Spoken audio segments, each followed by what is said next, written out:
Good morning, good afternoon, good evening, guys. It's Michael Helene with Restart, and I'm doing January's Art Next box opening today. Yes, I'm behind, but I'm really excited about this artwork, so I don't think it really matters.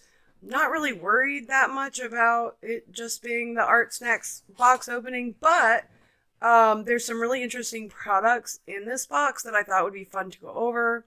So we'll go ahead and do that. We've got the toned paper in clay color by Fabriano. Of course, we've got our little sticker, Sakura Pigma pens, and we'll go over these a little bit more in detail, but 3 sizes, cool gray. They were really nice. I like having them. I think I'm going to use them a lot. The Sennelier Extra Soft Half Pastel set of 6. Oh, this pencil's so interesting.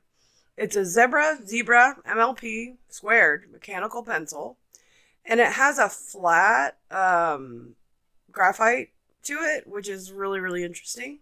It's kind of fun. And then another Sakura Micron pen. The first two, the set of Microns and the Fabriano tone paper, are from the Art Snacks Plus box.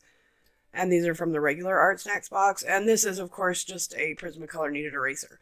I was a little worried about this box at first because, honestly, I'm not that great with the soft pastels. But I had a lot of fun with them. And once I started playing, as you can see, we're going to have some playtime here. Once I started playing with them, I realized that I probably would use them on occasion. And so we're going to get started and see what we can come up with here. I'm taking a deep breath. Sorry, I talk too fast. So the first thing I did was I started thinking what to draw with these grays and blues, which are such a beautiful color combination. So I knew I could do something kind of neat, but in playtime, I just sort of put whatever to paper to see how the tools and products work. I started with the Zebra MLP 2 mechanical pencil. It retails for $1.91. And it says it's on here, it's hip to be square. It is a unique design featuring an elliptical shape, which is funny because it says it's hip to be square, but then it's an elliptical shape. I'm not sure how that coincides, but okay. It's got a large eraser. It prevents it from rolling. The shape prevents it from rolling. Oh, maybe the pencil is elliptical and the lead's elliptical too. Anyhow, whatever. 0.9 square lead, whatever. It's a cool pencil. It's a pencil. It just has a bigger lead. So yeah, there you have it. So we have the Sakura Pigma Micron pen in light cool gray. These retail for $3.13, or you can get the whole pack for $9.42. They're a new product for Art Snacks. I don't know if they're new in general, but it does say new product, so who knows. We got a couple different colors. And so I've had a cold. I'm really sorry if I'm sniffly. I'm really trying not to be. I've been blowing my nose like a mad woman, so that probably is kind of disgusting. Go ahead, what'd you say?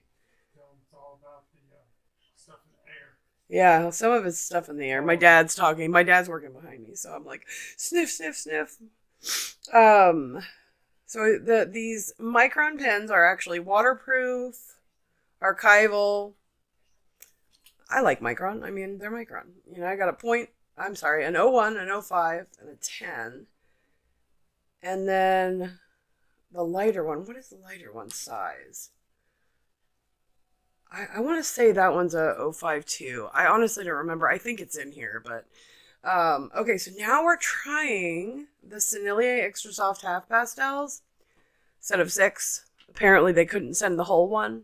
No, I don't know. I don't know if that's just how they sell them. Maybe they do. I don't really know, but I imagine they'll last a good while. But man, the dust that comes off these is unbelievable. It was so messy.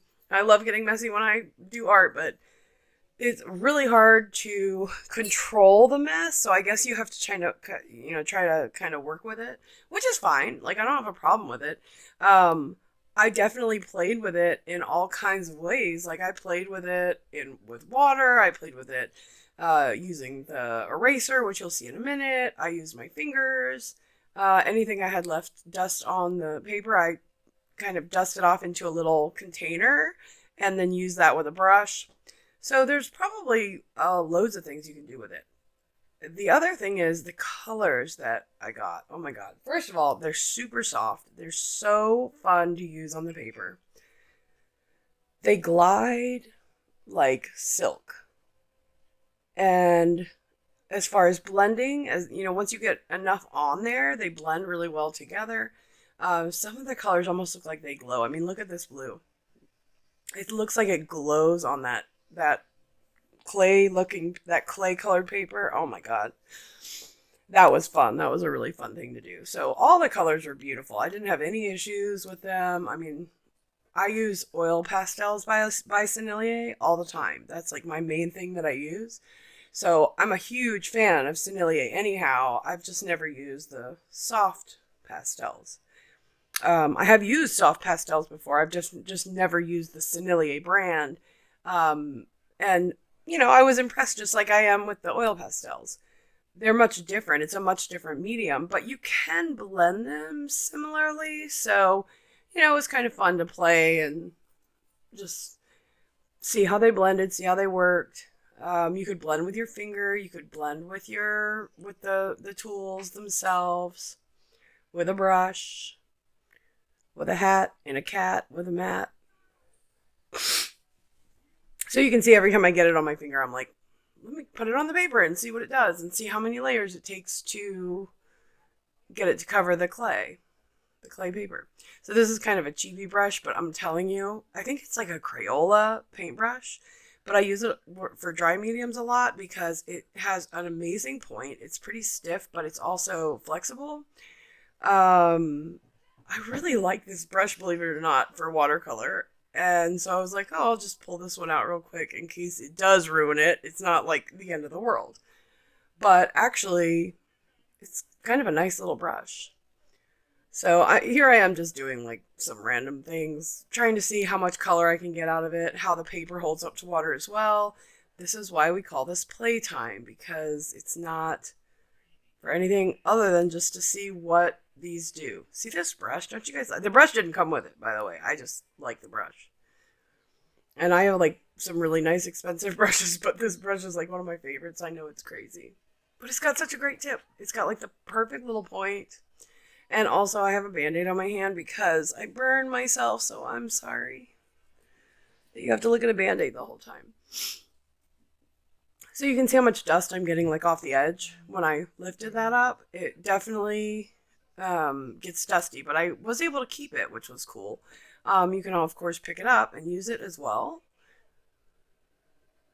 But even when I started using the brush to dust off, I was getting so much dust. But again, that's probably a normal pastel thing. I don't use it that much. So I just kept playing with it and seeing what we could come up with and layering these colors on, layering and layering and layering until I was able to get a feel for what I was going to do in my actual painting. So yeah, I broke my nails too. Don't judge. I had been working all day, like on around the house stuff, you know. And I was like, I gotta get this done. And 2 months later, I still haven't gotten it done. That's the hard part about being a single mama at home with kiddos. And then the kids were sick. I had COVID, and then I got better, and then I got sick again, and the kids got sick, and it's been crazy. So I've been editing this video, but I'm getting to the point of releasing it. So this is like I don't think this is is this the white? So this might be the white. I can't remember. I know there was like 3 different blues and like a couple grays and a white. No, this is the white. Yeah, there was like a light gray and a white, and they were really, really similar in tone, especially on the paper. Especially once you blended it. They almost looked identical, but of course, when you're using white, you can use it for a highlight, like in detail spots, and then it will probably pop a little bit more. So once I got this first layer on, I was just playing to see, you know, how much coverage I would get with that. I think what I learned, and correct me if I'm wrong, because some of you may actually be into pan pastels or soft pastels more. What I learned was to go ahead and just use it, right? Like get a little bit more aggressive with it and put it to paper. So instead of, you know, putting like a small layer on, which is what I'm used to with oil pastels, although I do get heavy-handed with those sometimes too. And of course it depends on what you're doing. And of course it probably depends on what you're doing with this too. But as you can see, I've got that soft texture underneath, and then I went back over it with these, more detailed textures. But I end up blending those out too, and I like trying different things, see? But you can see once you get it on there, it's with the darker color, it's a little harder to blend out. So that's okay. That's what I was looking for. So it worked, basically. So we're going to pull out the Kneaded Eraser, and we're going to see how this erases. I know what a Kneaded Eraser does. I've had many of them in my career. And of course, you can knead them to small points. You can move them around to get rid of products. You can mold them just like clay, which is great. They don't leave little eraser shavings anywhere, which is nice. But what I found the most interesting while I was doing this was that I could blend the pastel. So if I put a lot of pressure, of course, it's going to erase some of it. And it did help me clean up marks where I didn't want them. But the thing I liked about it the most is that I was able to use it to press that pastel into the paper and get a smoother consistency or a smoother coating into like the crevices of the paper. And that was a really fun little add-on. I was also able to pick up some of the dust to create these like little feathery leaves. I'm sorry, feathery feathers. What else would they be? I guess they'd be feathery feathers. I also was able to clean my fingers with it and then spin it around and, remove some of that dust. It did, however, by the end of this video, get extremely dirty. So I don't know. I don't know if that's what people use when they're doing pastels, if you're even supposed to erase them.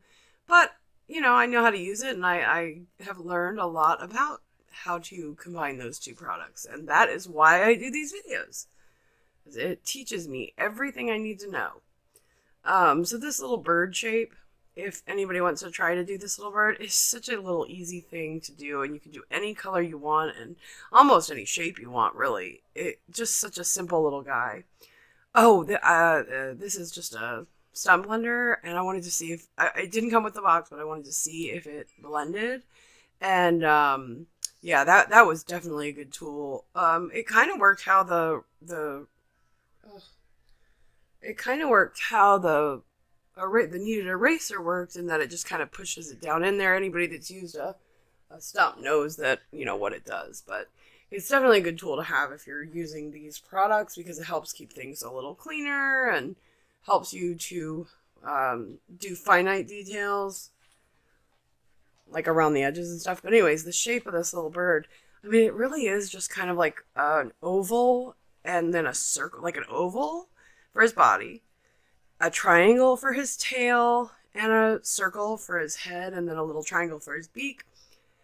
You can give him big wings or little wings or whatever you want to do, right? So it's kind of a fun little thing to do. I like to pull it out when I'm practicing something, just because I can come up with, different shapes, or bigger head, smaller head, different wings, little wings, big wings, different things. So it's just kind of a fun thing to do.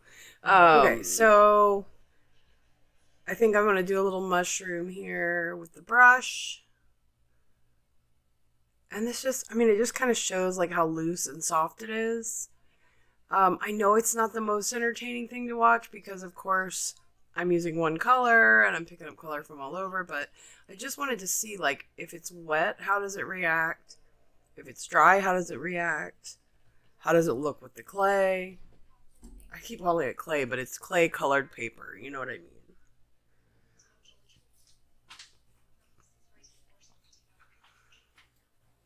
So, what I discovered was that there's so many ways to use it. I am now very interested in trying pan pastels. I think it's probably the same consistency, and I feel like it's almost like, it might be a little more powdery. I'm not really sure, but it makes me want to use graphite. Like I used to do a lot more pencil and graphite drawings than I do now.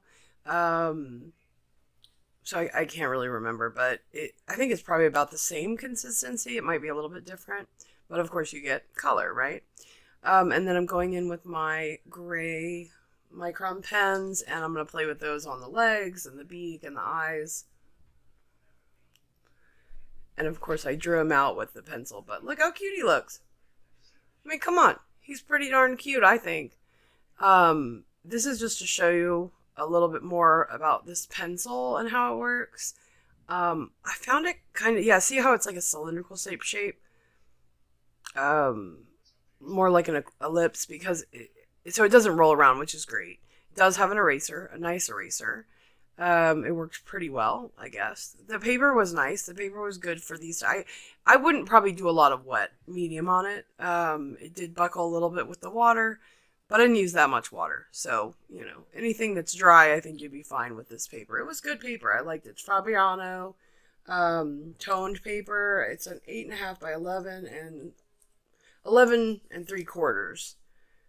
And it's retails for $26.20. It comes with 50 sheets. Let's see. Yeah, dry techniques. 120 GSM. And I guess it comes in 4 different colors. I think I saw somebody that had gray. I'm sure it comes in like white, black, gray, clay, or maybe it comes in some other tones. I'm not sure, but I got the clay and I was happy with that because it was a fun color to have that I didn't have already. So here I am drawing a little fly with this pencil, and you know, it's an interesting pencil because you can use the side of it to shade, but then you can use kind of the edge or the point, sort of the edge of the graphite to create darker lines or, you know, thinner lines. So I had a little bit of fun with that. I could see myself using it more. I haven't done a whole lot with it since, but that's because I've been doing other things, but I do like the pencil.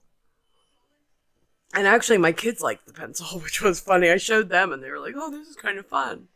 I just colored his little wings in, and I don't even know what I drew. I just like drew some like super random little things here.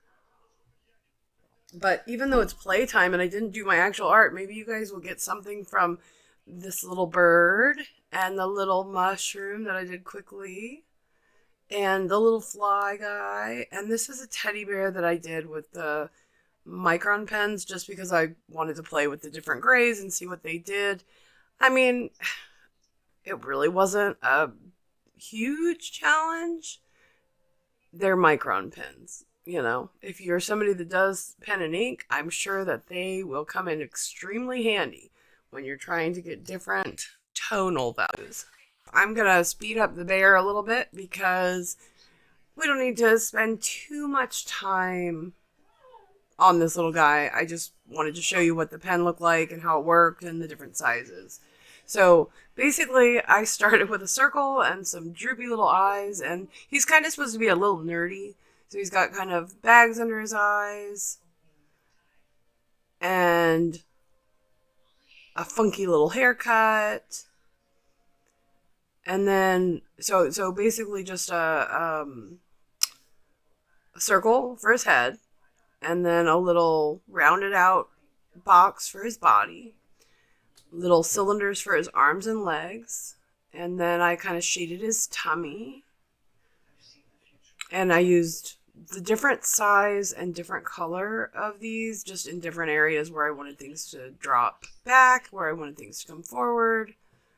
I mean, it's not the best drawing in the world, but, you know, for anybody that wants to just do a quick little sketch just to try something or have some fun with a new tool, or they're learning or they like him. Maybe somebody likes him, which I'm fine with. I kind of liked him towards the end anyways. He's kind of cute. So I'm darkening the areas that are underneath and shading them using the bigger, I think it was the size 10 Pigma Micron pen. And then the cooler gray for the arms where the light might be hitting him, but still he would have some shadow. Same thing with the eyes, underside of the nose, legs, you know, where the body would create shadow basically. So you can see it definitely helps having multiple colors. I mean, these are all gray, but you have a cooler gray, a warmer gray, and then of course bigger and like bigger sized, you know, pen and smaller ones.